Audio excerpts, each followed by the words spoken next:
Ada satu orang di antara kita, mungkin tahajudnya 10 rakaat setiap malam, duhanya 12 rakaat setiap pagi, baca Qur'annya one day one juz, satu hari satu juz, malamnya one night one juz, satu malam satu juz. Satu keluarga di antara kita ini puasanya luar biasa Senin Kamis. Satu keluarga berpuasa Senin Kamis.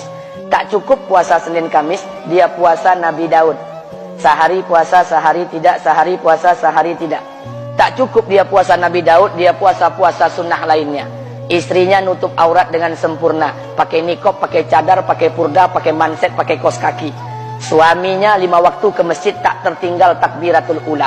Anak-anaknya di pondok pesantren hafiz dan hafizah. Tiap pagi berinfak, tak pernah menggunjing orang. Quran terjaga, aurat terjaga, tahajud terjaga, 5 waktu terjaga, duha terjaga, Quran terjaga, puasa terjaga. Sempurna satu keluarga ini amalnya. Tapi sudah 8 tahun dia tak tengok ayah ibunya. Sudah bertahun-tahun dia tak nyapa kedua orang tuanya. Sudah bertahun-tahun dia tak berhubungan baik dengan ayah ibunya. Sudah berminggu-minggu dia berkelahi dengan ayah ibunya. Sudah berhari-hari dia bermusuhan dengan kedua orang tuanya. Maka anak seperti ini, seluruh amal yang mereka kerjakan tertolak di sisi Allah Subhanahu wa taala, tidak akan diterima Allah. Sebaliknya, kalau ada di antara kita hari ini yang pandai melayani ayah ibunya, tidak ada uang ayah ibu dia kasih uang, tak ada rumah ayah ibu dia buatkan rumah, sakit ayah ibu dia bawa ke rumah sakit, dirawat ayah ibunya dia jaga, kotoran ayah ibunya dia bersihkan pakai tangannya sendiri. Ada di antara kita hari ini yang membersihkan kotoran ayah ibunya lebih dia nikmati daripada makanan yang ia sukai. Begitu luar biasanya dia melayani ayah ibunya. Tapi dia tinggalkan salat, dia injak-injak perintah Allah, dia tinggalkan perintah Allah dengan mutlak. Maka kebaikan satu orang anak ini kepada ayah ibunya seluruhnya tidak diterima Allah Subhanahu wa taala. Atau jangan-jangan inilah yang menjadi penyebab amal kita tak diterima Allah. Atau jangan-jangan inilah yang menjadi penyebab amal kita tertolak di sisi Allah. Kita sholat juga, kita sujud juga, kita puasa juga, kita ngaji juga, kita dengarkan ceramah juga. Maka oleh karena itu, Pak, Bu, ayah kita tuh tinggal di kampung, ayah ibu tinggal di kampung sana. Terkadang ayah ibu kita tak sekolah, SD, SMP, SMA tak tamat. Dia sekolahkan kita SD, SMP, SMA, S1, S2, S3 dengan harapan hidup kita lebih baik daripada keadaan dia sekarang. Tapi apa yang membuat kita jarang untuk menjenguk mereka? Saya ingin sampaikan buat kita bersama. Ayah ibu kita tak tahu kita ni eselon 1, eselon 2, Pak. Ayah ibu kita tak tahu pangkat PNS kita 3A, 3B, 3C, 3D, 4A, 4B, 4C, 4D. Ayah ibu kita tak tahu kita ni public figure. Ayah ibu kita tak tahu dan tak mau tahu. Yang dia tahu kita ni anaknya. Ayah ibu kita tak tahu kita punya sawit berapa. Ayah ibu kita tak butuh mobil kita. Dia tak butuh rumah kita. Tapi yang dia butuhkan kita. Apa yang membuat kita jarang untuk menjenguk mereka? Tahun 2016 di Masjid Damai Langgeng, saya diundang ceramah di sana. Habis pulang ceramah, saya baca WA SMS. Ada seorang ustadz Pekanbaru kirimkan WA dengan saya. Saya baca 2 kali, air mata saya menetes. Kenapa? Karena WA itu berisi cerita satu orang ibu sedang menelpon anaknya. Ibunya nelpon anaknya. Assalamualaikum nak. Waalaikumsalam kata anaknya. Kata ibunya, nak, sudah 1 bulan kau tak tengok ibu. Apa yang membuat engkau berhalangan nak? Apakah kau sibuk dengan pekerjaanmu? Minggu yang kedua ibunya telpon lagi. Assalamualaikum nak. Kata anaknya, waalaikumsalam. Kata ibunya, nak, ibu dapat kabar apa engkau baru beli mobil baru. Apa betul nak? Kata anaknya, betul bu. Kata ibunya, alhamdulillah nak, ibu bangga. Kau pandai menyenangkan hati anak istrimu. Minggu yang ketiga ibunya telpon lagi. Assalamualaikum nak. Kata anaknya, waalaikumsalam. Kata ibunya, nak, ibu dapat kabar bahwa engkau baru beli rumah baru. Apa betul nak? Kata anaknya, betul bu. Kata ibunya, alhamdulillah nak, ibu senang kau bertanggung jawab dengan anak istrimu. Minggu yang keempat ibunya telpon lagi. Assalamualaikum nak. Waalaikumsalam.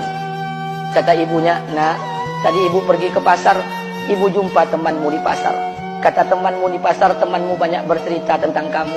Kata temanmu tadi, kamu baru beli anak anjing seharga 40 juta dari negeri Belanda. Apa betul nak? Kata anaknya, betul. Kata ibunya, nak, dengarkan pesan ibu untuk terakhir kalinya. Apa pesan ibunya? Wahai anakku, engkau pelihara 1 ekor anjing. Kau siapkan harga anjing 40 juta. Kau siapkan rumah untuk anjingmu depan rumahmu. Kau jaga anjingmu pagi, siang, dan sore. Kau mandikan anjingmu pagi, siang, dan sore. Kau kasih makan anjingmu pagi, siang, dan sore. Demi Allah nak, dengarkan pesan ibu untuk terakhir kalinya. Apa kata ibunya? Demi Allah nak, demi Allah, Kalau seandainya Allah menciptakan ibu, kalau seandainya Allah menciptakan ibu untuk yang kedua kali di muka bumi ini, nak, demi Allah, ibu tak ingin terlahir sebagai manusia. Ibu ingin lahir sebagai seekor anjing, biar berada depan rumahmu dan melihat wajahmu setiap hari. Ibu kita tak butuh harta kita, Pak. Dia tak butuh uang kita, dia butuh kita. Apa yang membuat kita jarang untuk menjenguk mereka? Pantas hidup kita tidak berkah. Pantas rumah tangga kita tidak sakinah. Karena hubungan dengan ayah ibu kita rusak selama ini. Masih ada kesempatan, masih. Yang jauh telepon, yang dekat kunjungi mereka. Demi Allah, kita butuh keberkahan doa mereka. Yang sudah meninggal, ziarahi kuburnya dan doakan mereka. Imam As-Syafi'i berkata, apa kata Imam As-Syafi'i? Manusia zalim, manusia bodoh, kalian tak tahu apabila ayah dan ibu kalian mengangkat tangan di malam hari, dia berdoa kepada Allah untuk anaknya. Doanya cuma sekali, malamnya cuma sekali, hanya sekali saja doanya. Apa kata Imam Syafi'i? Sekali doa ayah dan ibu kalian sudah cukup bagi Allah untuk menjadikan kalian anaknya berkah dunia akhirat. Hari ini berapa banyak doa ayah dan ibu kita, tapi tidak ada keberkahan buat anak mereka. Kenapa? Hati mereka tersakiti. Maka pulang, Pak, cari mak bapak kita. Kita punya rumah hari ini, Bu, kita punya rumah, punya harta, punya uang, punya pekerjaan, punya kekayaan, punya sawit. Kita jadi orang hari ini jadi pegawai bukan kena sarjana kita, Pak. Kita jadi orang hari ini bukan kena otak kita. Kita jadi orang hari ini bukan kena kepintaran kita. Kita jadi orang hari ini jangan-jangan kena keberkahan doa ayah dan ibu kita yang tak pandai tulis baca di kampung sana. Cari mak bapak kita, Pak. Demi Allah, kita butuh keberkahan doa mereka. Apa guna di kehidupan dunia sementara Allah tidak ridho dengan kehidupan kita? Pantas amal kita tertolak di sisi Allah. Maka pulang ke rumah cari mak dan bapak kita yang masih hidup, duduk bersama mereka. Kalau seandainya kita tak bisa membahagiakan mereka, jangan pernah menyusahkan mereka. Kalau seandainya kita tak bisa membuat mereka tertawa, jangan pernah membuat mereka menangis. Demi Allah, kita hanya punya satu ayah kandung. Kita hanya punya satu ibu kandung. Tidak akan ada ayah kandung yang kedua. Tidak akan ada ibu kandung yang kedua. Harta kita cuma satu. Ayah kita cuma satu. Ibu kita cuma satu. Tidak akan ada ayah kandung yang kedua. Tidak akan ada ibu kandung yang kedua. Pangkat jabatan bisa dicari. Harta bisa diraih. Kesempatan membahagiakan ayah dan ibu kita hanya sekali di kehidupan dunia ini, Pak. Pulanglah. Ketika mereka memanggil, tinggalkan istri, tinggalkan pekerjaan, tinggalkan semua proyek kita.